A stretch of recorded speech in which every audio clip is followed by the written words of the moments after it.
Hi guys, it's Christine Fraser, founder of Inner Glow Getter, and I am so excited to share this video because it really speaks to not only the people that feel like they're frustrated and overeating and indulgent behavior, but also the people that are in that world of almost being too healthy and regimented and restricted and using their diet like this dogmatic thing in their life to try to find happiness.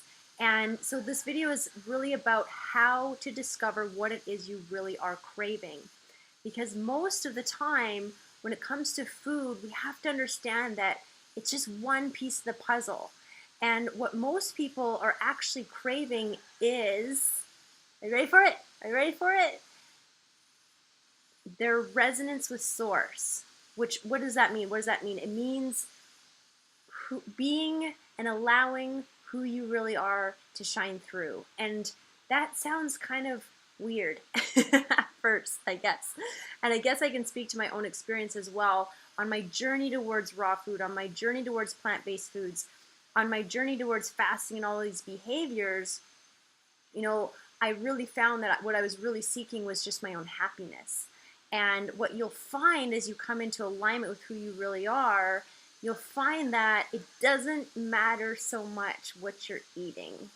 And that eating is just one very small piece of the puzzle. So I want to give you some tips and tools on how to understand yourself into coming into alignment with who you really are so that your eating behaviors can match that and become a reflection of that. And so you can feel really at ease with whatever it is that you're eating. And that's really the ultimate goal. It's not about putting yourself in this box of eating this perfectly nutritious food, but it's about discovering how you feel about food and cultivating a stronger relationship. And you can see this in some people. I always give the analogy of, is alcohol bad for you? Are chips bad for you? And there's going to be somebody that's sitting there, indulging on too much alcohol and drowning away their sorrows. And there's going to be somebody who's laying in bed just stuffing their face with chips and junk food. And there's going to be someone who loves their life, who enjoys their life and feels healthy and happy and in alignment, and they're enjoying a glass of wine with friends, or they're enjoying a bag of chips because they love it and they feel good. So it's really about discovering how you feel about the food than it is really about what you're eating. Okay, so stick with me on this one. And this is where a lot of people get really confused with me because they think that I'm this health and wellness coach, so I'm going to teach you how to eat this perfect diet. And when you're not eating that perfect diet, that means something's wrong with you.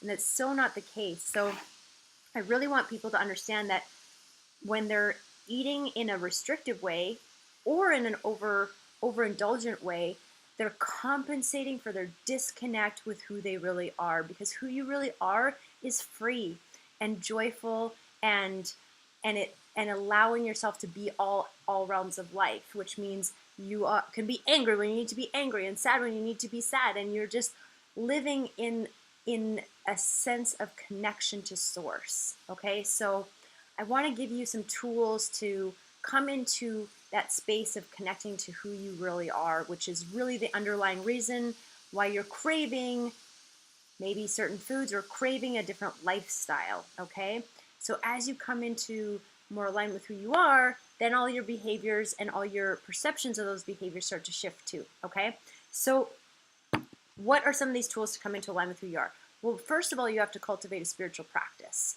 And what do I mean by that? You really need to come into a space where you cultivate a faith in something greater than who you are. Whether you call it source, whether you call it God, whether you call it the universe, there is something so much greater than who you are, and that's what you need to tune into on a daily basis. How do you tune into that on a daily basis? Well, through prayer, through meditation. I believe that meditation, 15 minutes a day of just breathing every single day, is a way to tune into that source and to stay connected to that source. When we think about our intuition, your intuition is tuning into that source. And that's the guiding force that we all have inside of us. And I think when you're disconnected from that source, that's what results in these negative eating behaviors, whether it be trying to be this dogmatic, too healthy person, or the overcompensating, indulgent person. They're both the same disconnect, okay? So getting into a practice of meditation every single day and just coming into space and breathing into the feeling of self-acceptance, some positive self-talk, some affirmation statements. Really important to do that every single day, okay? The next thing is to have regular fasting periods. I do believe that fasting, it is a spiritual practice, removing food from the equation for several days, and this could be a 24-hour period, it could be 7 days, and that's where I can help guide you on what's best for you.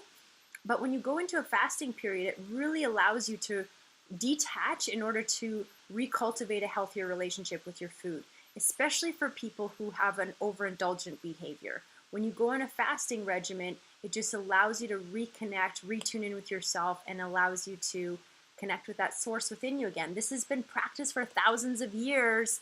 Fasting has been practiced as a spiritual practice to tune into source, okay? This is not just a drop 5 pounds kind of practice, okay? So if you need some support with that, let me know and I can help guide you through that.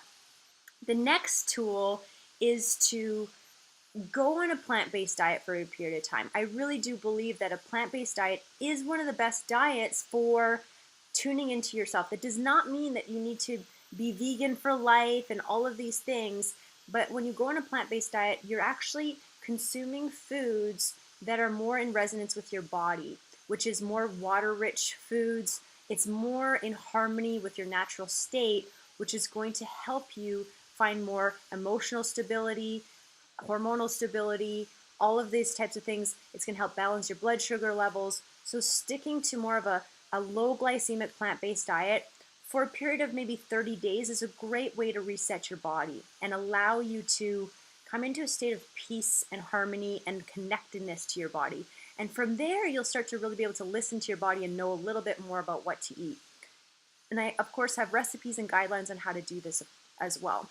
Now, the next thing is exercise. Exercise, moving your body, becoming connected to your body through yoga, physical fitness. All these things are so important so that you can really take care of yourself. When you take care of your physical body, then the rest of life starts to unfold much more easily. This is how you manage stress levels. I love the analogy of using exercise and meditation as sort of your emotional stress cleanser, or your shower of anxiety, you know? And it's something that you have to do every single day. And, you know, sometimes exercise can be painful and annoying at first, but once you start to understand the true benefits, it's something that you'll want to be your non-negotiable time. Taking care of your physical body is your number one priority, okay? So getting into a yoga practice, getting into some physical fitness, very important. Taking time in nature. This is the last suggestion I have. There's many more, but I want you to fill out one of the, in the Healthy Kickstart, there's an assignment there that you can start mapping out your Healthy Self avatar with all of the different suggestions and areas of your life that you can start looking at and start to nourish those areas too. And that's when you find this beautiful harmony and really start to glow. Okay, so getting out in nature, though, really important as well. You know, we have to recognize that we tune into who we truly are when we don't have all the distractions of this sort of human existence. You know, we actually can tune into this sense of infinite possibility and know that we can really do, be, or have anything we desire. And that's, I think, the ultimate quest that everybody's on. And they're sometimes using food as this dogmatic tool to you know, find this joy. And joy can really be found by just implementing some of these practices, and it really allows you to have freedom in your life. So just ask yourself too, what is it I'm really craving? What am I really hungry for? What shifts do I want to make in my life? And what steps can I take right now, today, to move towards that? Because often it's not the destination of what you really think you want. It's the being on the journey and the aliveness that comes out when you start to just do those things that move you towards more and more of your true self, and internalizing that every single day, that you are your true self every single day, the days that you choose to be. Okay, so hopefully that gives you some insights on your eating behaviors. The other final suggestion I'm going to say is start to love everything that you put in your body.